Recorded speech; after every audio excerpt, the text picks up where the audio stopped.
You're being blessed by this series so far. I've been blessed so much that I can't wait to face a difficulty, because I discovered that we need to reconnect to understand God's principle of faith. I want us to share in this segment on unshakable kingdom, unshakable faith. Say it with me. Unshakable kingdom, unshakable faith. Say it again. Unshakable kingdom, unshakable faith. I want to focus today on believing beyond the test. Believing beyond the test. Let's begin. I want to begin with a few statements. This has to do with what I call the process of living God's vision for your life. Every person in this room, you and I, we were all created to fulfill a purpose. We know that. Nothing on earth was created just for beauty or for fun. It was created to fulfill a purpose. Number two, your purpose is your vision assignment. That means every human being was born to fulfill an assignment, and that assignment is from your purpose. But here, the third statement is very important, and that is this: every vision will be tested for authenticity.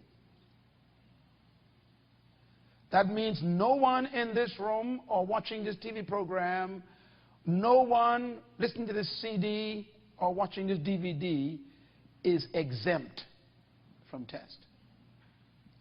Being born qualifies you for test.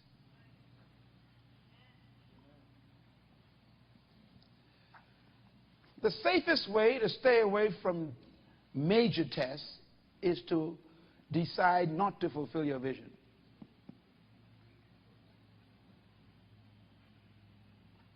Did you get that?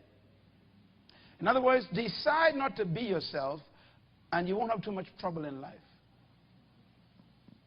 Of course, you'll end up being nothing. But the minute you discover and decide to pursue your assignment,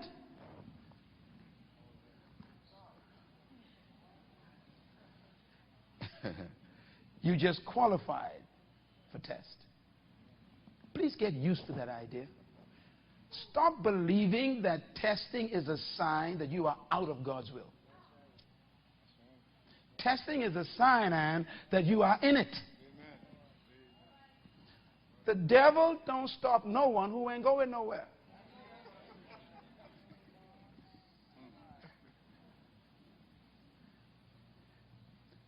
So your vision assignment must be tested for what? It's a big word, eh? Authenticity.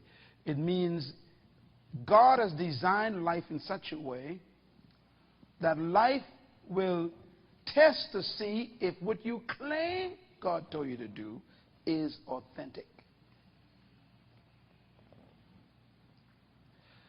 So if you don't want to be tested greatly, do little things or do nothing. By the way, if you aim at nothing, you never miss.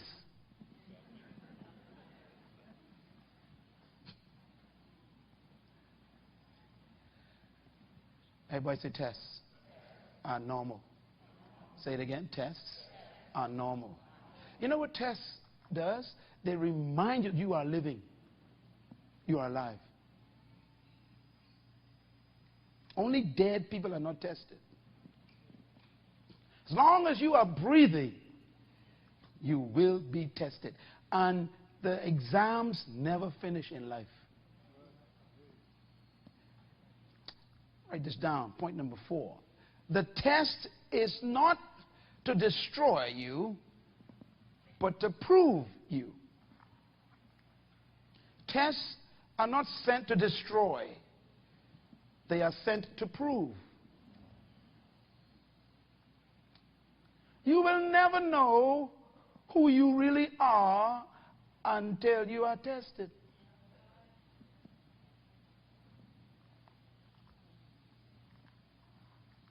God doesn't send tests, or should I say allow tests in your life because he wants to destroy your life.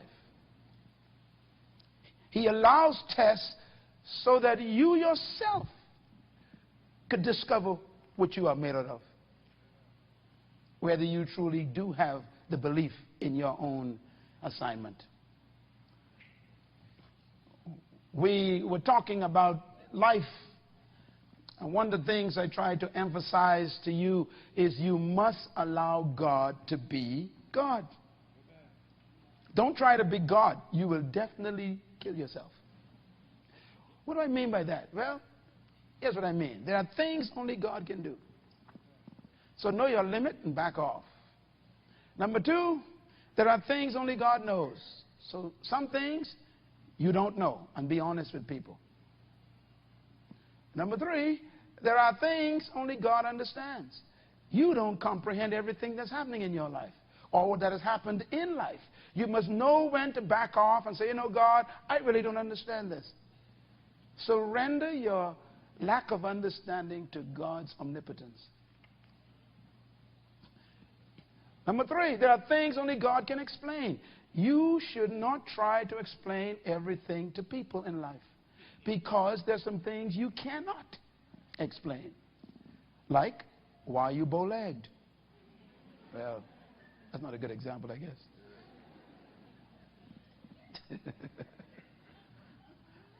You know, don't try to be God. Relax. Keep your blood pressure down. Here's the key. You have to know your limit. And you'll have a good life. If you try to make the sun rise in the west, I mean, you make it a project. You can't change that. There are some things that you are limited in. You know, the Bible says, with God, all things are possible. So you got to leave what's not possible up to God. It's going to be a good session. Listen to me carefully. So what do you do? And I'm about to show you what God spoke to me about this morning. Man, that was a beautiful statement. When the Lord speaks, you can't comprehend it. It's so beautiful. Write this down. The most important power you possess is your faith. See, when you don't know anything, all you get is faith left. When you don't understand something, son, you got to believe.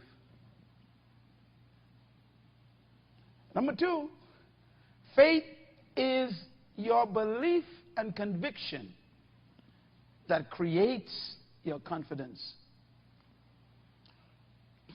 If you lack confidence, that's because you lack faith.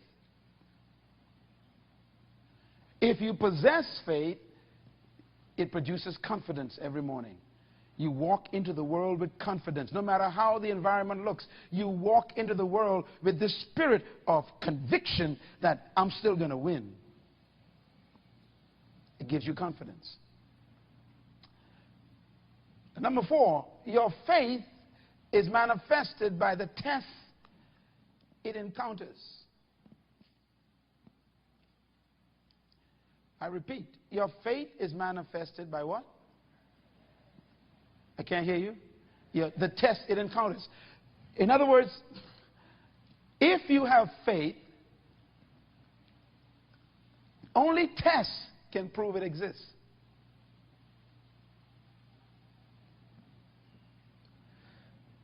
So we will never know whether you have faith unless you face a test.